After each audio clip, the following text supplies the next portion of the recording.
My name is Samuel Shropshire. I'm an American citizen living in Saudi Arabia. I came here in November 2011, not knowing anything about Islam or the Prophet Muhammad, peace be upon him. Most of what I had heard was extremely negative.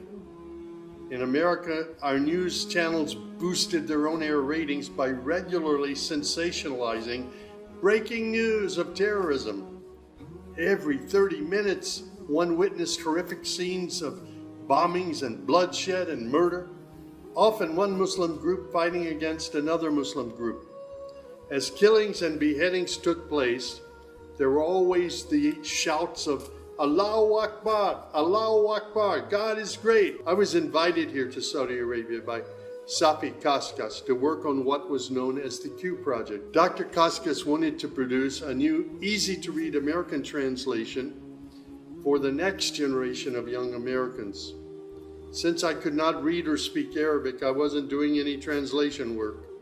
I was simply invited here to check the English to make certain that this new interpretation of the Quran was easily understood. My work, of course, required that I read the Quran over and over again. Well, as you can imagine, having no knowledge of Islam, I had hundreds and hundreds of questions. I was shocked as I read to find that Jesus, peace be upon him, was often mentioned in the Quran. Jesus was presented as one of the greatest prophets. And even the story of the virgin birth was mentioned there. Many of the miracles that Jesus had done, I found them in the Quran. There were even a couple of Jesus miracles mentioned in the Quran that were not mentioned in the Bible. Evenings were mostly spent alone in a bedroom that had been set up for me in Dr. Safi's office. At night, I would stand on the balcony of that building and I would look across a very busy boulevard to a mosque. And I would hear the calls to prayer. I would see men and women coming to the mosque and leaving the mosque. Children were playing football in the mosque parking lot. Except for the minaret, it appeared to me to look like a typical Christian church in America. My heart longed to be in that mosque.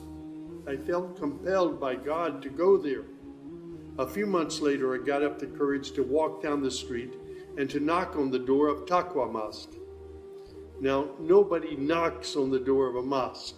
Normally, they just open the door and they walk right in. But I was not sure how I'd be received, so I stood there knocking until someone came to the door.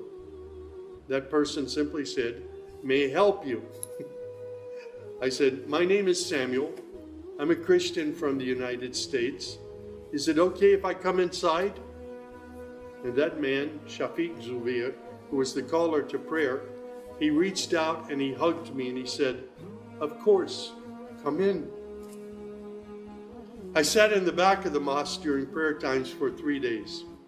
I didn't understand what was going on. I saw men standing, bowing, putting their heads to the floor as the imam led them in prayer. I had little knowledge about what was happening, but I felt God's presence in that mosque. And the men of Taqwa Mosque were so friendly to me. After 3 days, I asked Shafiq if he could teach me the first surah of the Quran, Al-Fatiha.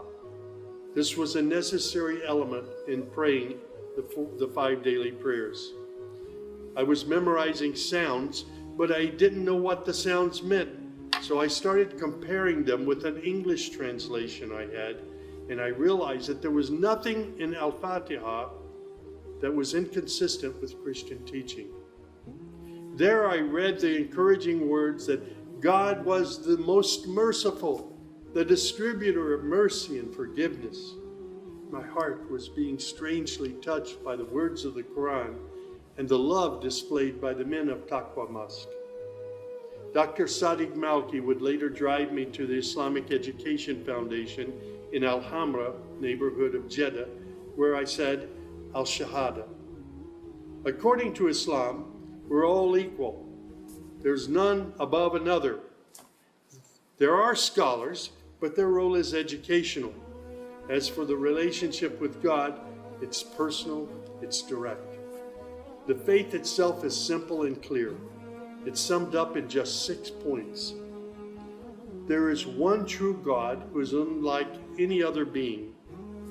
He is neither born nor does he give birth. He has neither spouse nor offspring. Nothing is comparable to him. He's all-powerful. He knows everything perfectly. He is the most merciful. Secondly, a belief in angels who are indeed the servants of God. They obey God's bidding and they do whatever they're commanded to do. They don't have any free choice. Thirdly, there's a belief in divine revelations. Islam acknowledges that God revealed scriptures including the Torah, the Gospel, the Psalms. However, down through the ages, many of these divine revelations had become distorted and somewhat corrupt. The Quran, which also contains God's revelations, is intact. It hasn't changed from the very beginning. The Quran, which also contains God's revelations, is still intact in its original form. Fourthly, there's a belief that in all earlier prophets and God's messengers, not just Muhammad. They believe in Abraham and Isaac and Moses and Jesus and hundreds of other prophets. They believe that the prophets were the best of mankind. Muslims believe in the last day.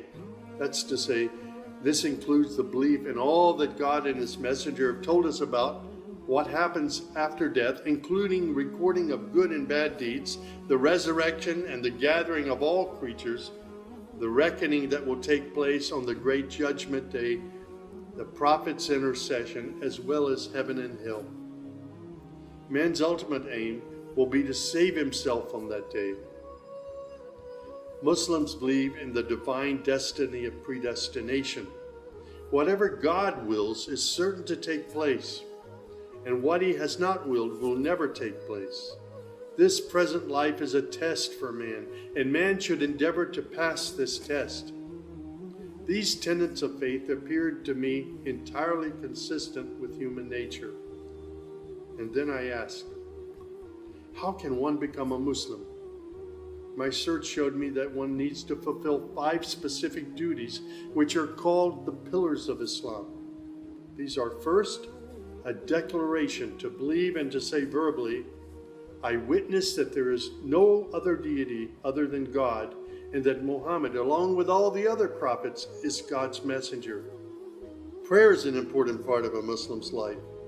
Muslims seek to maintain the 5 daily prayers. These are spread out over the day and night. Thirdly, there's the zakat.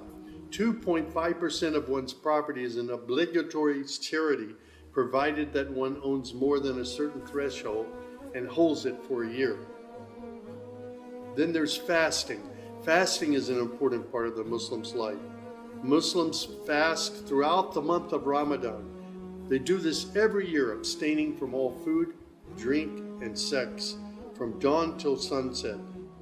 One must also refrain from futile arguments and quarrels and forbidden things. The month provides a unique spiritual uplift for all Muslims. Then there is the pilgrimage or Hajj. This is performed in Mecca and its surrounding areas. It's a duty to fulfill this pilgrimage once during one's lifetime, provided that one is physically and financially capable of doing so. People often ask me, Sam, how did you become a Muslim? In the church was a library, and in that library were children's books. One of the books my mother got over and over again was called The God of Abraham. In that book were beautiful color photos of camels and deserts. She would read me the story of Abraham, how he was commanded by God to leave his mother and father because they were worshiping idols. She would pause and she would say, Sammy, you always have to pray to the God of Abraham. There is only one true God, the God of Abraham. My commitment to God has been strong and enduring since my younger years. And now I have found absolute peace in Islam, in a faith that I once thought was hostile. I found friendship and hope amongst a fraternity of other Muslim brothers and sisters. I have found a family of believers.